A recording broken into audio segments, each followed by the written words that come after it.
This is the story of a trophy for the world, a journey, a dream.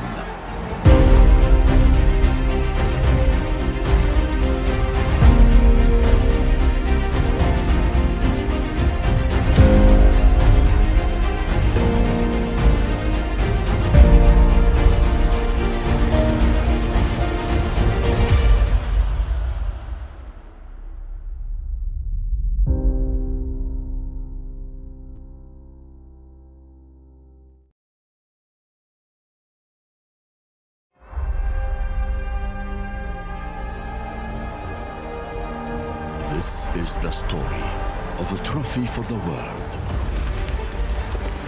a journey,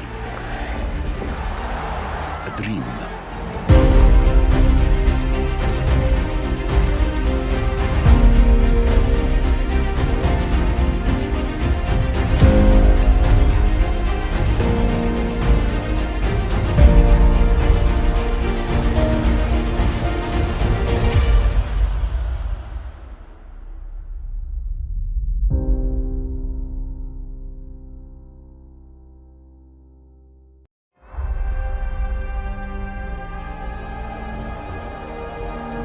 This is the story of a trophy for the world,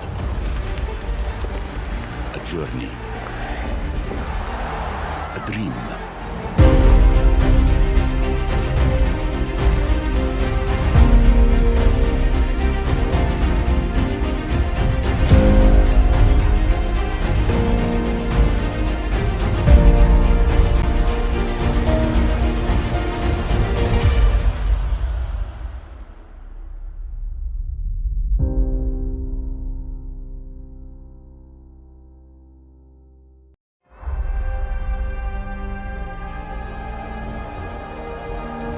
This is the story of a trophy for the world.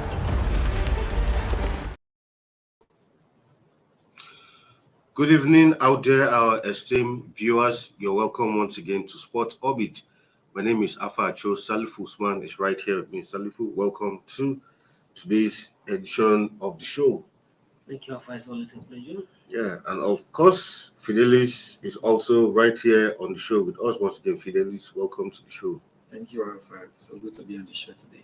Yeah, today is the second day of break from the World Cup after the round of 16 matches were done and dusted. Of course, tomorrow action will resume out there in Qatar again with the quarter-final matches. Of course, ahead of that game, the Moroccan star Hakim Ziyech, according to him, he believes that Morocco has what it takes to beat any team at the FIFA World Cup. I mean, in his words, he said Morocco have come here to rule the world. The Atlas Lions stunned former champion Spain 3-0 on penalties to reach the quarterfinals.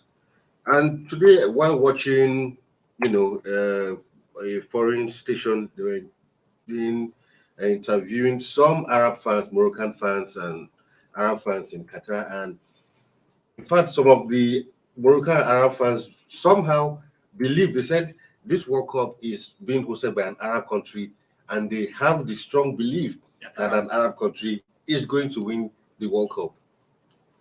Well, they say if wishes horses, everybody will definitely ride horses.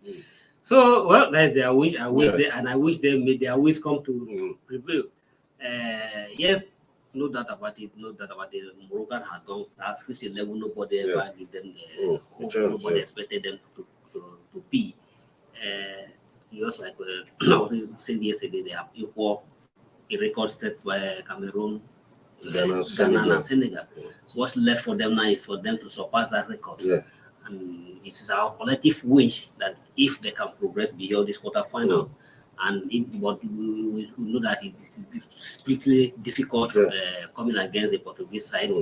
Although even though the Portuguese have at the moment they have the crisis in their hand, due to the issue Ronaldo factor not playing the round of the same match is still hot to Ronaldo because Ronaldo is getting For hot. me, I might not really see that. I think the coach has been able to manage that very well. Yes, the coach has been able to manage that well, but the situation has refused to die. Or the Ronaldo attitude.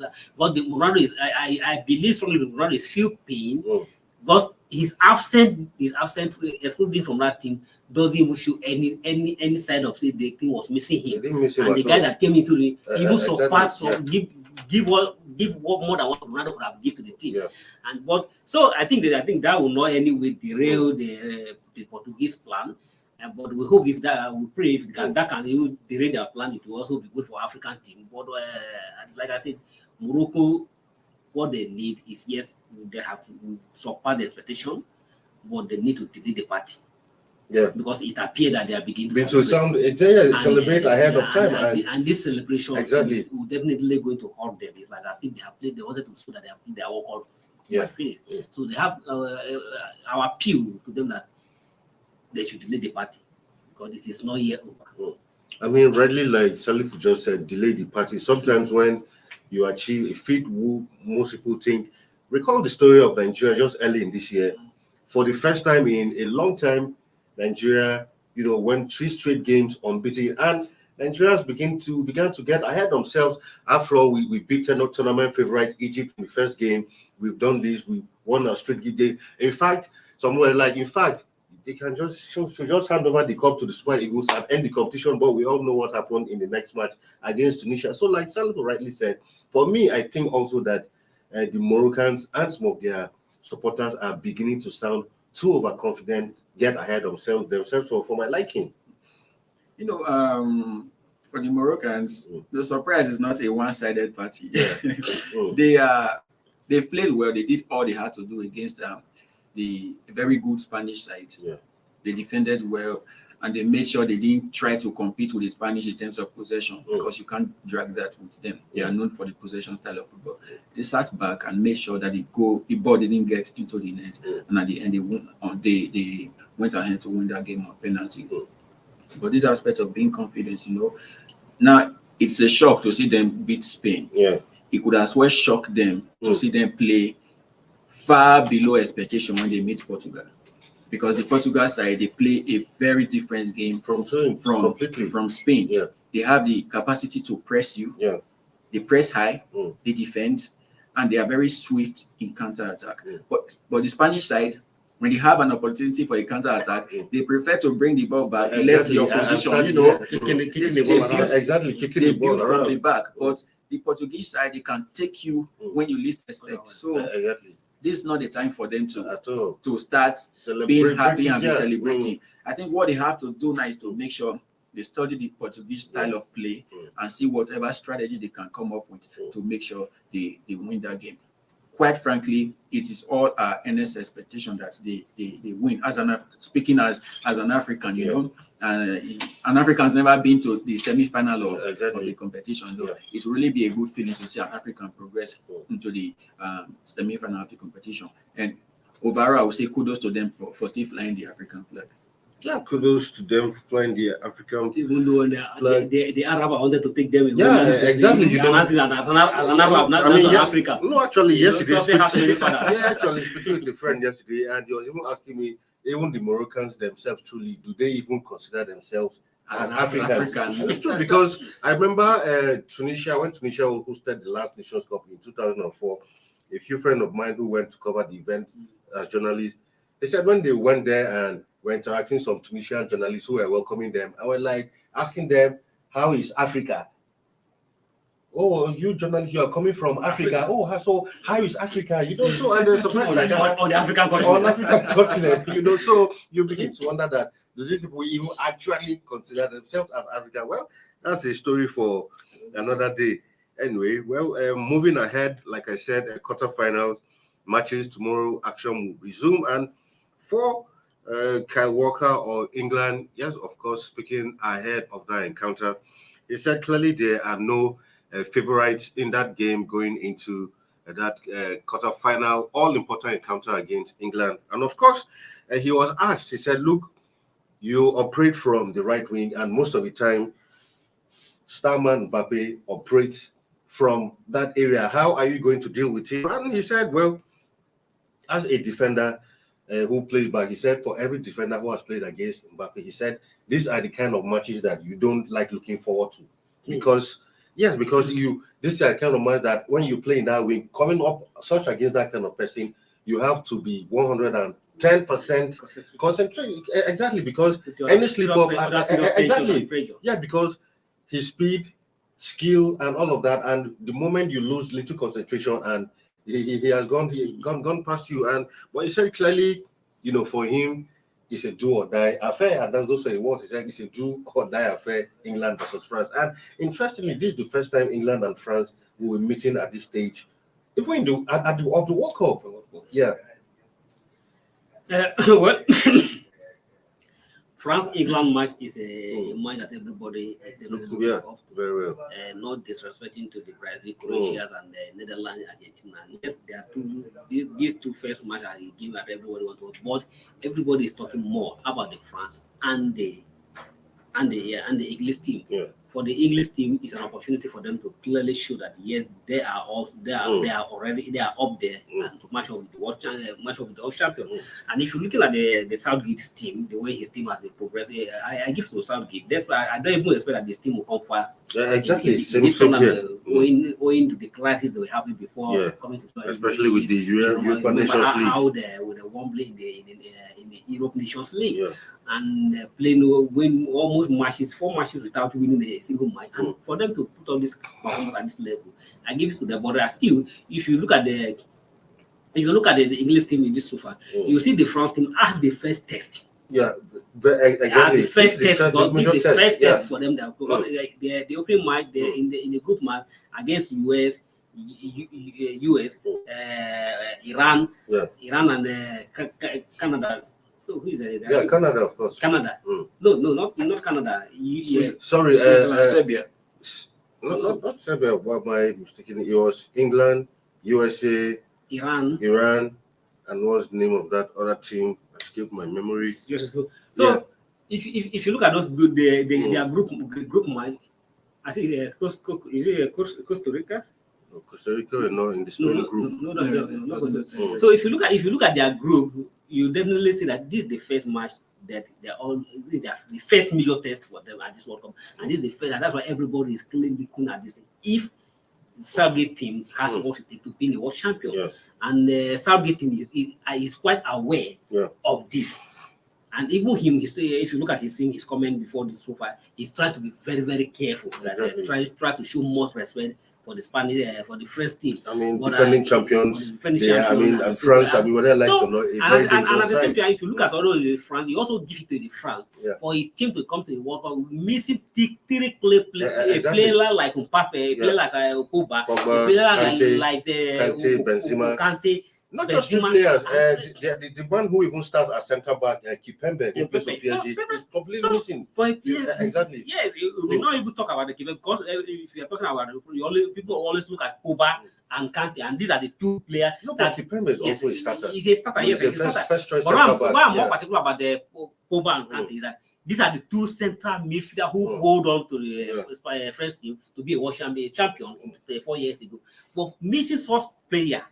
These two players, including Karim Benzema, who was fantastic last year in the Champions League and what he put on for Barcelona last Real Madrid, and yet the French team are still firing from us, like playing so fantastically well in this tournament.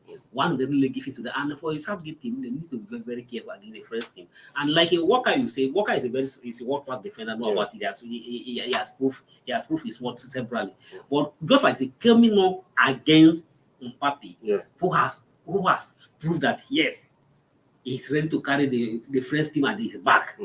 So he's definitely going to put him under pressure. Just like I heard even the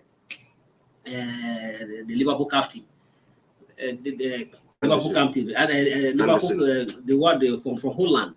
Sorry, Van Dijk. Van Dijk also said that stopping Messi, you need a collective teamwork. So I strongly believe that stopping Mbappe is not just for Walker alone. All the English team need to come. All the English defenders need to play for each other. Because if they are waiting for Walker alone to play, to hold on to Mbappe, it will be pretty difficult. And another thing is that, for instance, in as much as he tried to stop Mbappe will definitely push out for another player to play. Yeah, well. Anyway, we'll go on a quick break. When we come back, there's still more stories we have to give you coming up from the World Cup. Don't go nowhere.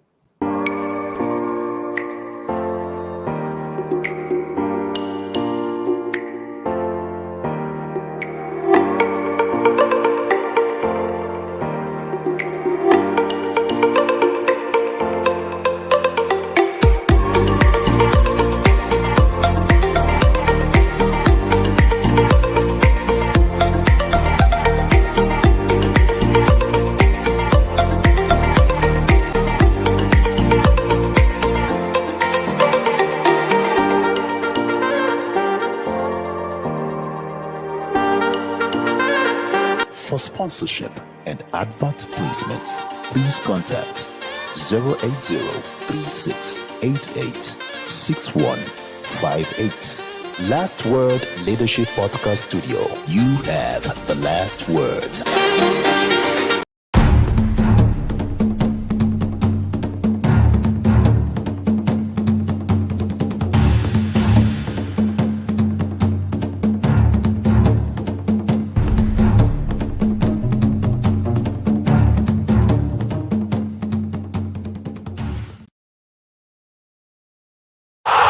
Sports Orbit.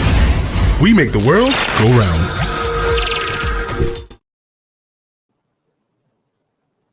All right, welcome back from that break. It's still Sports Orbit. Now for Germany, in spite of a disastrous, World Cup, the German Federation have still come out to say they are going to keep faith with current manager Hansi Flick. He's still going to lead the team to Germany in the next Euros, that's in 2024, which incidentally will be Germany hosting. According to the German Football Federation, they said that will give him enough time to master, coaching the team. Well, for Germany, some might say this not a bad approach. After all, knowing the pedigree of Hansi Flick, a tried and tested coach at club level, and the German Football Federation feels, let's leave him to stay on.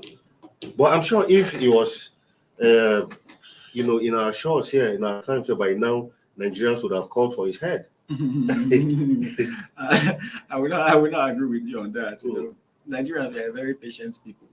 When you see us crying out, it's just that we've been patient for too long, and there seems to be no change. That's when you see us calling you out and dragging you. But that of Flick, even the best coaches in the world lose matches. Yeah. He's not the only coach who has seen his seat under fire in this World Cup.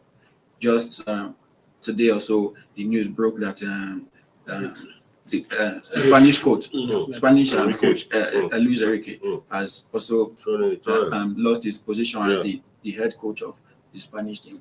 And even before the German lost out on the World Cup, is it Costa Rica, one other team like that, their coach too resigned immediately after failing to qualify into Belgium. Immediately after failing to qualify into the Belgium, same for the Ghanaian coach. So for that of Flick, I think you don't just sack coaches like that, especially when I think he's still very early in the job. Especially when you know their quality. Exactly. The best coaches lose matches. I think this is an opportunity for him and the team to learn, go back, learn from their mistakes, and try to see how they can improve going forward. I mean, he said doesn't agree, but I know if he was Nigerian, a lot of Nigerian fans, like they say, everybody in Nigeria is a coach.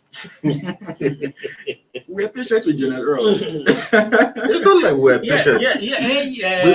We wanted General Rod here, but NFF took a while, and that decision, in my opinion, is still backfired. It's still backfired. Yes. I wouldn't say we were patient with General.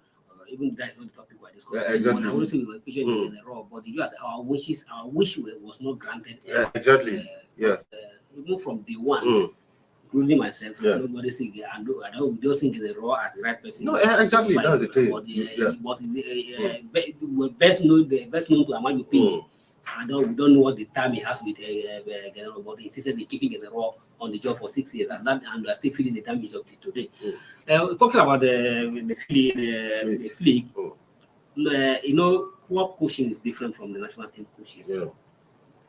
I see a club coaching is like a full-time job, but the national team coach is more like a part-time job.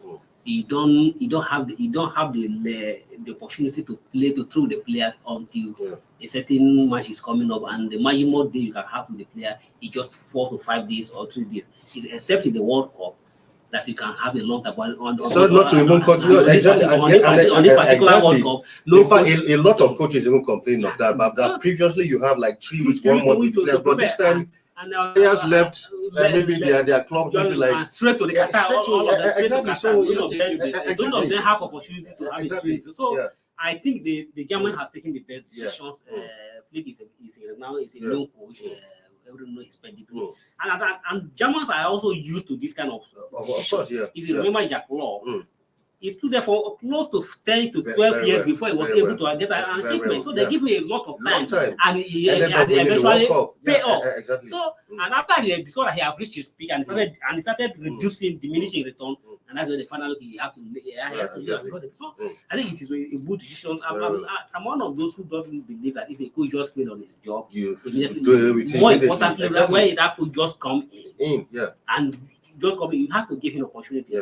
And just like I was saying even when even though we know Austin Ebaba was not the right coach, or he doesn't have what it takes to have money, but at least at that time that you have picked up the one to give him the job, you would have allowed him, and particularly Emmanuel Amunike that everyone has always been crying for, that is opportunity. You just bring him to assist Ebaba, and because they play too much, and that's it. And that's the end of that. Now you have blocked the road against Emmanuel Amunike. So evidently it could have been better that they still stick, or probably rejigging the team, or swap the position, or reverse back to your technical crew and take the first seat. That would have been better. Now you bring somebody from they brought somebody from Portugal who don't even know either it's a football coach or it's a rugby coach or it's even I don't even know. Because I can't see a coach who will play 5 matches without even getting a draw. Away from that now to some other news coming from the Portuguese FA, where they have indeed denied reports that Ronaldo had threatened to quit the World Cup due to his being dropped earlier on. Well, according to a publication who had disclosed that Ronaldo had threatened to quit and leave the camp completely, but that he eventually changed his mind that he might unsettle the team. But the Portuguese FA has said, well, none of such happened. He's still an integral part of the team, but like we always say, no smoke without fire. You're absolutely correct. There is no smoke without fire, and especially when it has to do with a person like Ronaldo. When you are used to taking things that do not belong to you, when the report comes out that you've stolen something, it's kind of difficult to defend you. Because you are known for taking things that do not belong to you. He's known for this kind of attitude. He's done it. In fact, look at these are the things that happened before the whole issue escalated. Just a few weeks ago at United, in Manchester United, even to the extent that he had to walk off the pitch, even while the game is still on. So these are things that they are consistent with Ronaldo. So even when they are forced, when news like this breaks out, you kind of find it difficult to like disbelieve it. So, but then I'm not surprised. Personally, I'm not surprised. But even though their FA has come out to say, okay, nothing like this really happened. But personally, I think there must have been something related to this in the dressing room or with the coach or whatever for it to have come out in the media. But then this kind of qualities, they are not really good for a person like Ronaldo. You can't keep having issues. Whenever you are asked to stay on the bench or whenever you are substituted, you can't keep having issues like this. You are not getting any younger. If you don't create space for these younger players to come in and show what they can do, no one believed that a person like Ramos would be the first player to get a hat-trick in the World Cup. You know, no one expected it, but he came on and delivered so excellently, scoring 3 goals, the first hat-trick we have in this World Cup. So I think he has to learn to calm down, give way for other players to come in, because the Portuguese side, they need fresh blood. Look at what happened with Belgium. Till now, they are still having issues because they feel like it's like a team of old players. Exactly. You can't bring in that kind of situation, into into Portugal, especially when you have, look at their bench. You have young players who can play very well, but they are all on the bench. Exactly. Look at the young guy that came in and scored the 4th goal. He came in from the bench and scored a very wonderful goal. So they have very young blood. They can't just continue relying on Ronaldo. It has to give way. It should be a source of inspiration, a role model to these younger players. Show them how to behave when you are at the top, not trying to create issues whenever you are substituted or whenever you are asked not to play. It's not good. No, rightly said. I mean, the way he's ending his career, at the end of the day, if he continues like this, people will tend to forget all the good things you've done in the past and focus on how you ended your career. Don't forget that if not for maybe a few things, maybe it was justifiable. That incident with Zidane at the 2006 World Cup almost completely rubbish his legacy. And up to now, Zidane is still regretting his action. Of course, that single action. Even though Matarazzo provoked him, and exactly. The other side, it was almost justifiable. Zidane was even forgiven to some extent because he was not known for short character. Exactly. So, but for the way he's going about it, if he's not careful and doesn't take time, look, everything you've done, it will become rubbish to do of how you end your career. I think how I wish Ronaldo will have our ears, have our ears to listen to what you are saying. You can only just appeal to him and advise him. And I believe if you have an advice or you have a psychologist, they need to talk to him more and work on him more. Because Ronaldo should see himself as more as a player coach than as a field player. Yeah. His position is more, and that's the kind of. If you remember at the Europe 2006. When Ronaldo, when he was injured, he stood down by this on the side on the sideline, urging the player to go on, by urging them from the back. They summon all of them, summon that spirit, beating France at their own country to leave the Europe 2006. Exactly. These are the kind of attitude Ronaldo supposed to demonstrate. And if you look at this World Cup, if I were in the position of World Cup, what I really Ronaldo to have done that day is to grab that young man that's called his hand and Papa. Exactly. Watching him, Papa, you will carry him on the shoulder. That shows that yes, we are happy that we are seeing somebody taking over from you. Portuguese cannot be. Portugal is not about Ronaldo. Exactly. There ought to be Portugal after Ronaldo. Of course. There's a Portugal before Ronaldo, and there should be Portugal after Ronaldo. And Ronaldo should be happy that he's seen armsmen, old young soldiers coming up to take over from where he was going to live. So, and if Portugal happen to win this World Cup, the biggest benefactor will be not even this young player. Exactly. So he should be happy that he's seeing young men, boys playing for him because those young boys have nothing to lose or have nothing to gain. But the biggest benefactor of any that happen in Portugal happen to be on the victory side is Ronaldo. But he need to calm down himself.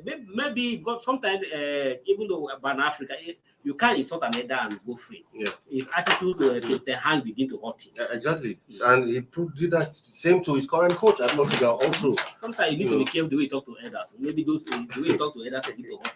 Yeah. All right, quickly before we leave, let's take a look at what's happening at the National Sports Festival that's talked about Delta 2022, where as it stands, Team Ogun and Oyo, which were formerly occupying second and third positions on the standings, have now plunged to 6th and 5th, while the likes of Bayelsa, Edo, and Lagos have moved up to, second, third, and fourth, respectively. Well, as it stands, Delta still on top of it, but for a state like Zamfara, well, maybe Z is the last letter in the alphabet, and as it stands, Zamfara State are yet to record any single medal, and they are bottom of the table. Yeah. Last completely. I think you get it right. It will not be wrong when you sit at your home. Yes. Nobody will accuse why exactly. That is your permanent position. Yes. Z is the last word, and they are still studying. They are still studying. But I think when we see you're trying to make him a move, I was thinking that maybe we are going to see a different thing with this time.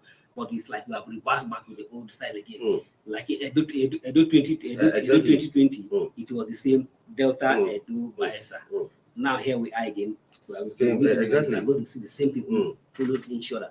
So, and sport, just like I said, the difference we had, sport is gradually just looking at everything people to south. So what are they not doing when it comes to sport? It's making us looking as if it's only South that care about sports, and it's making this national sport less competitive. Of course. It's becoming less and less competitive, and we need to do something more about this. Because I'm particularly worried that the northern state are not making inroads. At all. Why? If you come to having a level playing ground, a fertile land to play into and to practice sport, it should be in the north here. Not even the north south that is waterlogged everywhere. We have a very a convenience land and everywhere, flat land everywhere to train and to do. If you want to rush, you want to play, you want to do any form of thing you want to do. But the northern state needs to invest more in sport development. Yeah, I mean, like Salifu rightly said, sports, nothing happens by chance. You have to invest. And if you see these states who always in the sports festival occupy this position, it's because over the years they have invested in sports. When you even look at Nigeria's national teams, across basketball, football, you notice that majority of the bulk of the players come from a certain region of the country. Yeah, quite frankly, even in the very south that we're talking about now, aside just on a state level, even within schools, you see football competitions, sports activities going on within schools, within cooperative, small organizations organizing sports activities within themselves, just to make sure they train these people. Even though we know, personally, I think grassroots football in this country is still nothing to write home about. But I think the South have upped their game a bit, and not just. No much credit to the government in terms of that. It's just that these people, they've seen people, they watch the TV, they see people play football, they just fell in love with the sports. That this can bring they fell in love with the sports. They see it as a time, as leisure, for fun. And the more they do this thing, the more they get better at doing it. And when the opportunity comes for them to showcase themselves on a larger stage, you see them, they excel so well. So I think, like you rightly said, the North needs to see the business of football. They need to see the business of sports generally, and how it can improve their lifestyle, their revenue, their whatever in that region. Even the security crisis will happen. The only way to get out is sport. Very well. But these young men who have found nothing doing, and instead of them to take into all these social violence and all this, if you have sport that they engage them, they then have no time to go into arms. I agree with you. That will draw the curtain on today's edition of the program.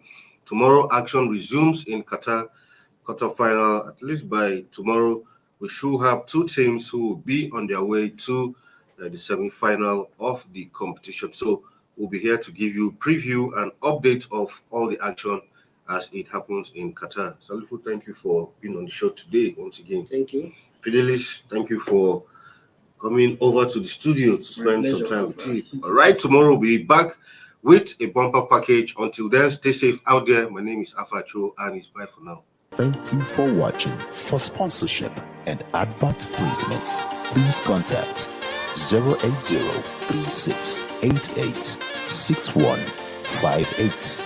Last Word Leadership Podcast Studio. You have the last word.